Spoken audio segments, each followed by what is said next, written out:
사랑의 메아리. 시애틀 중앙교회 전인성 목사입니다. 사랑의 메아리 애청자 여러분 안녕하십니까? 오늘은 금하지 말라는 제목으로 마가복음 9장 38절로 40절을 중심으로 말씀을 드리겠습니다. 먼저 오늘의 본문의 말씀을 읽어드립니다. 요한이 예수께 여짜오되 선생님, 우리를 따르지 않는 어떤 자가 주의 이름으로 귀신을 내어 쫓는 것을 우리가 보고 우리를 따르지 아니하므로 금하였나이다. 예수께서 가라사대 금하지 말라. 내 이름을 의탁하여 능한 일을 행하고 그 즉시로 나를 비방할 자가 없느니라. 우리를 반대하지 않는 자는 우리를 위하는 자니라. 오늘 본문에는 요한이 등장합니다. 요한이 조금은 의기양양하게 예수님께 자신이 한 일을 보고 하는 모습이죠. 우리를 따르지 않는 어떤 사람이 주님의 이름으로 귀신을 쫓아내는 것을 우리가 보고 그러한 사역을 하지 못하도록 금지를 시켰다는 것입니다. 언뜻 보면 잘한 일처럼 보입니다. 확실하게 예수님께 속한 사람과 그렇지 못한 사람을 구별함으로 자신들의 신앙을 더 선명하게 보이는 듯한 인상을 받게 됩니다.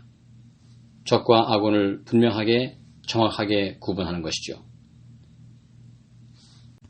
외적으로 보면 예수님을 더 명예롭게 한 것이지만 요한의 행동은 정당화될 수 있는 것이 아니었습니다. 그것은 일종의 영적인 우월감 혹은 시기심에서 나온 것임을 알 수 있습니다.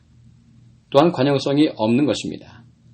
예수님은 그 사실을 아시고 이렇게 말씀을 하고 있습니다. 그들의 사역을 금하지 말라고요. 방해하지 말라고요. 내 이름을 의탁하여 능한 일을 행하는 사람들을 용납하라고 말씀을 하십니다. 나를 반대하지 않는 자는 우리를 위하는 자라고 말씀을 하십니다. 요한과 예수님의 대화에서 우리가 배울 수 있는 것은 무엇일까요?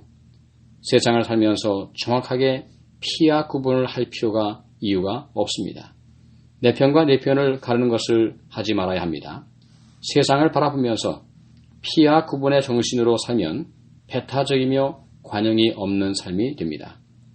한국 사회를 볼 때 마음이 아픈 것은 지나치게 피와 구분의 정신으로 정치를 하고 있다는 것입니다. 사회가 분열이 되고 있습니다. 좌우의 분열, 세대별 분열, 빈부의 분열이 더욱더 선명하게 드러나고 있습니다. 내 편을 만드는 순간 상대편이 생겨날 수 있다는 사실을 알아야 합니다.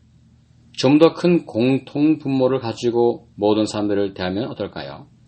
모든 사람이 세세한 면까지 나와 일치할 수 있을 것이라고 생각하는 것은 지나친 욕심이고 환상에 불과합니다.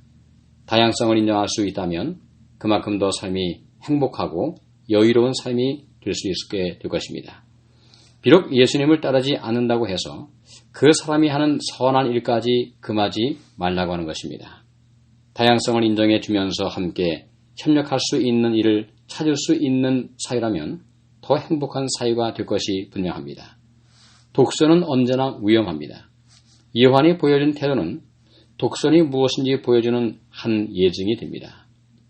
우리에게만 사역을 할 수 있는 권리가 있다는 것을 강조하는 것은 아집입니다. 다른 사람도 충분히 선을 행할 수 있고 그럴 만한 권리가 있다는 사실을 강조하고 있는 것입니다. 이 사실을 이해하면서 나와 다른 사람들의 생각과 행동을 존중할 수 있게 된다면 좋겠습니다. 무지개 색깔이 서로 다르지만 아름다운 조화를 이루듯이 우리는 서로 다르지만 조화를 이루며 세상을 살아갈 수 있게 됩니다. 혹시 나의 생각과 반대하는 사람이 있다고 해도 그들을 힘들게 한 이유가 전혀 없습니다. 다만 자기에게 주어진 사명을 위해서 묵묵히 한 걸음씩 걸어가면 되는 것입니다. 오늘도 하나님의 은혜 속에 좀 더 넓은 관용의 마음으로 사람과 세상을 바라보고 살아갈 수 있기를 간절히 바랍니다. 감사합니다. 지금까지 시애틀 중앙교회 전인성 목사의 말씀을 들으셨습니다. 오늘 말씀에 대한 문의나 신앙 상담이 필요하신 분들은 253-736-4211로 해주시기 바랍니다. 사랑의 메아리를 마칩니다.